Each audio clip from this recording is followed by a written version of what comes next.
Hello friends, welcome to my YouTube channel आयुष्यू institute of mathematics मतलब PMS। अभी तक अगर आपने मेरे चैनल को सब्सक्राइब नहीं किया तो प्लीज़ सब्सक्राइब भी कीजिए और बेल बटन भी प्रेस कीजिए। अगर आप हमारा गूगल क्लासरूम ज्वाइन करना चाहते हैं तो इस व्हाट्सएप नंबर या तो टेलीग्राम नंबर पर भी आप हमें पिन कीजिए। नॉमिनल चार्जेस है जिस पे हम आपको असाइनमेंट पेपर देंगे, प्रैक्टिस टेस्ट के भी पेपर देंगे और वो चेक करने के बाद भी आपको रिप्लाई देंगे। इवन हम उसमें आपको ओरल टेस्ट भी कंडक्ट करेंगे।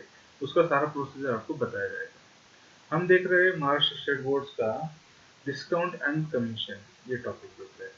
तो अगर किसी के पास हार्ड कॉपी है मतलब बुक्स है तो आप बुक्स से भी रेफर कीजिए। मैं जो आपको एक्सप्लेनेशन दे रहा हूँ तो आप अगर बुक्स देखते देखते भी सुनते जाइए और देखते जाएंगे तो आपको काफ़ी अंडरस्टैंडिंग हो जाएगी। अगर आपके पास हार्ड बुक्स नहीं है तो आप डिजिटल बुक्स भी गवर्नमेंट के ई बाल भारती से भी ले सकते हैं, जिसका लिंक मैंने इस वीडियो के डिस्क्रिप्शन में दिया हुआ है। तो चलिए बढ़ते हैं discount and commission. So what is exactly the discount? So discount exactly जो सेलिंग प्राइस है वो आपका एमआरपी से मतलब मैक्सिमम रिटेल प्राइस, या तो हम जिसको मार्केट प्राइस बोलते हैं। अगर कोई चीज़ आप मार्केट में लेने जाएंगे तो आपको बहुत सी जगह मार्क्ड प्राइस भी, जिसको हम बोलते हैं मार्क प्राइस रहेंगे। मतलब अगर समझ लीजिए ये आपका टेलीविज़न है, एग्जांपल मैं जस्ट ड्राइंग निकाल लेता हूँ। तो अगर आपका ये समझ लीजिए टेलीविज़न है और इसके ऊपर अगर कुछ एमआरपी है, समझ लीजिए एमआरपी लिखा हुआ है, ओके, प्राइस है समथिंग रुपीज, तो वो हो गया आपका मार्क प्राइस, मतलब उसकी मार्किंग है। मगर जब आप सेलिंग कर रहे हैं, जो सेलर से जो शॉपकीपर है, तो वो सेलिंग प्राइस अगर समझ लीजिए उसके ऊपर सेलिंग प्राइस भी लिख दिया तो वो सेलिंग प्राइस कम रहेगी मार्क प्राइस से। तो उसका जो डिफरेंस है वो मैक्सिमम कंडीशन में वो परसेंटेज से ही रिड्यूस किया जाता है, तो उसको कहेंगे आप डिस्काउंट। ओके, तो डिस्काउंट के लिए समझ लीजिए एग्जांपल 100 रुपीज की अगर कोई चीज़ है, अगर ये आपकी मार्केट प्राइस है और उस पर अगर डिस्काउंट रुपीज अगर 10 है तो सेलिंग प्राइस आपकी रुपीज 90 है। तो कोई भी अगर ग्राहक या तो कस्टमर परचेज करने जाएंगे तो उनको बताया जाएगा कि ये वैसे तो मिल रही है 100 रुपीज की, मगर हमारा 10 रुपीज डिस्काउंट है तो आपको 90 रुपीज मिलेगा। तो अभी इसमें मैक्सिमम केसेस में परसेंटेज में ही रिडक्शन हो जाता है। ये जो रुपीज 10 रिड्यूस हुआ है तो ये मोस्टली इन केसेस परसेंटेज के हिसाब से रिड्यूस किया जाता है, तो इसीलिए उसको डिस्काउंट किया जाता है, या तो सॉरी डिस्काउंट कहा जाता है। अभी इस केस में ये 100 में से रिड्यूस हुआ है तो 10% ही एज इट इज। अगर कोई चीज अगर समझ लीजिए 300 रुपीज की और उसमें अगर 330 रुपीज अगर आपको डिस्काउंट किया जाएगा और वो अगर 270 रुपीज में अगर वो बेची जाएगी, मतलब आपने अगर परचेस किया, तो आप ये कहेंगे कि this is a 10% discount, 10% on MRP और या तो मार्क प्राइस। तो इसके ऊपर ये 10% है। 10% मतलब क्या है, जैसे आपको रिवाइज कर देता हूँ, जो हमने पहले भी हमने पढ़ा है। मेरे परसेंटेज का भी एक अलग से वीडियो, उसमें भी देख लीजिए परसेंटेज मतलब कैसे निकालते हैं। तो परसेंटेज ये होता है 1/100। कोई भी ये परसेंटेज का जो सिंबल है उसकी जगह आप 1/100 से रिप्लेस कीजिए और फिर सिंप्लीफाई कीजिए। परसेंट, पर और सेंट, ये दो अलग अलग वर्ड्स है, इसका मिला के परसेंट हुआ है। पर मतलब हर एक के पीछे, सेंट मतलब सेंचुरी, सेंचुरी से ही ये सेंट वर्ड्स यूज किया है। जैसे कि क्रिकेट में सेंचुरी हम करते हैं, सेंचुरी मतलब 100। ओके, तो actually this is a Greek word, तो ये सेंट है, सेंचुरी का सेंट है, सेंट मतलब 100। तो हर 100 के पीछे कितना, यही मीनिंग है। तो उसको सिंबॉलिक रिप्रेजेंटेशन ऐसा है, एक लाइन है और ऊपर एक छोटा जीरो नीचे एक जीरो, इस तरह से आप स्क्रीन पर भी देख सकते हैं। तो परसेंटेज सिंबल है। ओके, तो डिस्काउंट मतलब कोई भी प्राइस जो मार्क प्राइस है या तो सेलिंग सॉरी एमआरपी है जो रिड्यूस की जाती है, और उस रिडक्शन प्राइस पे अगर वो सेली जाती है तो रिडक्शन जो होता है वो जिस परसेंट में हो जाता है उसको डिस्काउंट कहते हैं।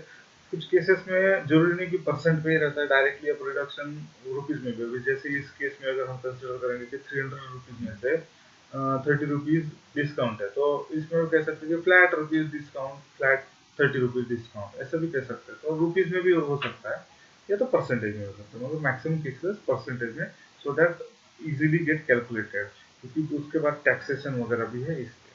तो अभी आप इतना याद रखिए कि डिस्काउंट मतलब ज्यादातर से price reduction, so that the customer can get the benefit.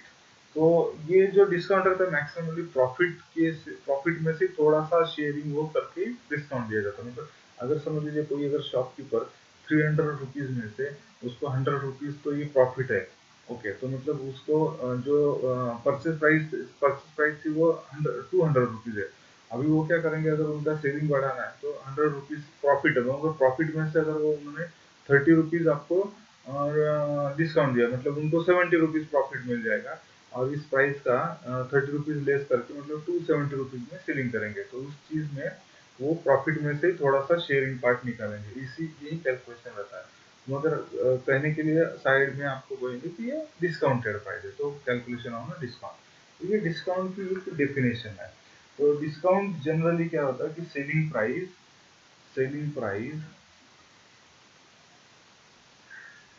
is equals to marked price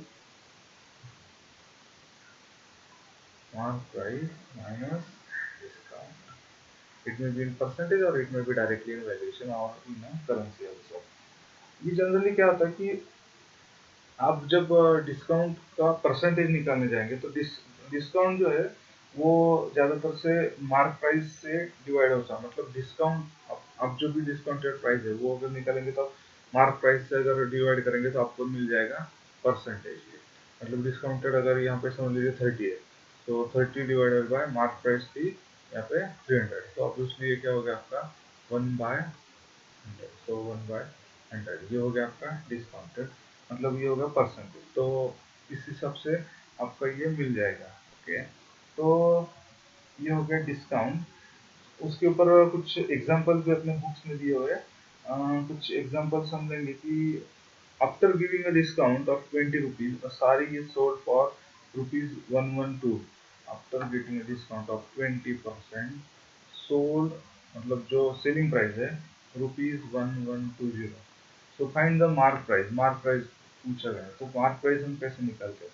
तो सिंपल सी है कि 20% डिस्काउंट है, ऑफकोर्सली 100% में से 20% डिडक्ट हो जाएगा, तो बचेगा 80%। 80% मतलब 80 डिवाइडेड बाय 100। ओके, तो यही कैसे रहेगा, तो जो अपनी सेलिंग प्राइस है 1120 डिवाइडेड बाय इसकी हमें क्या निकालनी है, मार्क प्राइस निकालनी। तो हम कहेंगे कि ये एक्स है, समझ लीजिए एजम्स की है एक्स। तो ये हो गया अपना एक इक्वेशन, सिंप्लीफाई करेंगे x should be in right side. So x divided by 100 is equal to 1120 divided by 80। 80 भी हमने इधर राइट साइड में लिखा है, 80 इधर लेके आया, x इधर लेके आया। Okay, so 100 also we will take out in a right side, so x मैं यहाँ पे लिख देता हूँ equal to 1120 multiple by 100 divide by 80। so 0 will cancel, 0 will cancel, 5 and 4। okay, so 4 2 4 2 into 4 and 0। okay, so here we have 1400 multiplied by 40 multiplied by 4। okay, 200 plus 400 ये हो जाता। Okay, तो 114 आ जाता है। सो एक्स इज इक्वल टू, मतलब ये क्या mark price था उसका 1400। तो चलिए नेक्स्ट ये हो गया डिस्काउंट। तो जिससे कि डिस्काउंटेड प्राइस, या तो इसमें दो चीजें निकालनी है आपको, डिस्काउंटेड प्राइस भी निकालनी है और मार्क प्राइस भी निकालनी है। तो उसके लिए जो फॉर्मूला है यही एक फॉर्मूला है, और बाद में परसेंटेज का जो मैंने बताया आपको कि discount is equal to mark price multiply by जो मतलब सेलिंग प्राइस और डिवाइडेड बाय 100। तो या तो डिस्काउंट और mark price equal to the percentage. तो यही फॉर्मूला, दो फॉर्मूला और दो कंडीशन से लेके हमें बाकी के अननोन फैक्टर्स निकालने हैं। आगे बढ़ते हैं कमीशन। सो एग्जैक्टली कमीशन क्या है? कमीशन मतलब किसको दिया जाता है? कमीशन मतलब पहले तो डिस्काउंट किसको दिया जाता है, मैं पहले एक बात क्लियर कर दूं। तो डिस्काउंट दिया जाता है कस्टमर को, और कमीशन दिया जाता है सेलिंग एजेंसी या तो पर्सन या तो शॉप जो भी है। मतलब ये इंटरमीडिएट आप कहेंगे कि बिजनेस है। This is a final and user जो कि कस्टमर, तो इनको दिया जाता है कमीशन, मतलब सेलिंग एजेंट को। तो कैसे दिया जाता है कि जिससे कि मैन्युफैक्चरर समझ लीजिए एक कोई भी चीज बना रहे हैं, 100 रुपीज में, अगर उसको सेलिंग करना है मार्केट में तो वो क्या करेंगे कि कमीशन देंगे इनको 20% के ऊपर, और 80 रुपीज में वो सेलिंग वाले के पास आएगी, फिर सेलिंग वाला उसको उसको प्रॉफिट ऐड करके, समझ लीजिए उसने 10% ऐड किया तो 90 रुपीज में वो सेलिंग करेगा उस हिसाब से। तो इसमें क्या हो जाता है कि जो परसेंटेज है उसके हिसाब से वो डायरेक्टली कैलकुलेशन हो जाता है, और जो सेलिंग एजेंट्स रहते हैं या तो एजेंट्स रहते हैं उनको भी प्रॉफिट कवर हो जाता है। और दूसरा, कस्टमर्स के पास भी ये चीज़ इजीली अवेलेबल होती है, और मैन्युफैक्चरर का भी बेनिफिट है कि मैन्युफैक्चरिंग मार्केटिंग के लिए भी या तो सेलिंग के लिए उनको भी ग्रोथ मिल जाता है। तो ये जो सेलिंग करते हैं या तो कमीशन लेके उनका सेलिंग वॉल्यूम इंक्रीज करते हैं या तो मार्केटिंग करते हैं, उनको कहा जाता है कमीशन एजेंट भी आप कह सकते हैं। अपने बुक्स में भी दिया हुआ है कि ऐसे जो एजेंसीज है या तो ऑर्गेनाइजेशन है उनको कमीशन एजेंट कहा जाता है। उसके ऊपर कुछ न्यूमेरिकल मतलब एग्जांपल्स भी दिए हुए हैं। आपको वही फॉर्मूला यूज करके आपको अननोन फैक्टर्स निकालना है। आगे का टर्म है rebate. Rebate also one of the discount. अब ये रिबेट डिस्काउंट कैसे है, तो ये स्पेशली जन रेगुलरली नहीं रहता, ये स्पेशली कुछ इवेंट्स पे या तो कुछ ओकेशन पे रिबेट दिया जाता है, मगर उसमें भी कुछ लिमिट्स कंसिडर होता है कि समथिंग वॉल्यूम ऑफ द मतलब वो volume numbers of the counting में जाएगा, या तो इन अमाउंट भी होता है कि टोटल अमाउंट समथिंग, तो ये अगर क्रॉस किया तो यहाँ तक अगर आपने परचेज किया तो आपको कुछ extra percentage of the discount हम आपको देंगे उस हिसाब से, तो उसको कहेंगे आप रिबेट। ओके, तो क्या होता है कि इसमें ज्यादातर से बेनिफिट रहता है सामने वाले को, क्योंकि वो जितना ज्यादा परचेज करेंगे तो जितना ज्यादा वॉल्यूम आपको से लेंगे तो उतना भी उनको ज्यादा रिबेट मिलता है। तो वो एक ही प्रकार से डिस्काउंट के बाद अलग से और एक डिस्काउंट आप कह सकते हो, तो जो अलग से डिस्काउंट मिल रहा है तो उसी को हम कहेंगे रिबेट मिलना।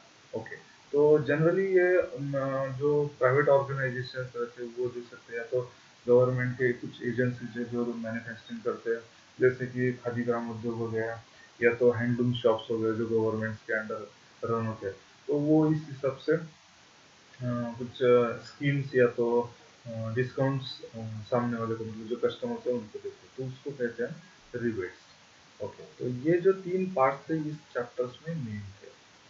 तो चलिए मिलते हैं अगले वाले चैप्टर्स में। Thank you.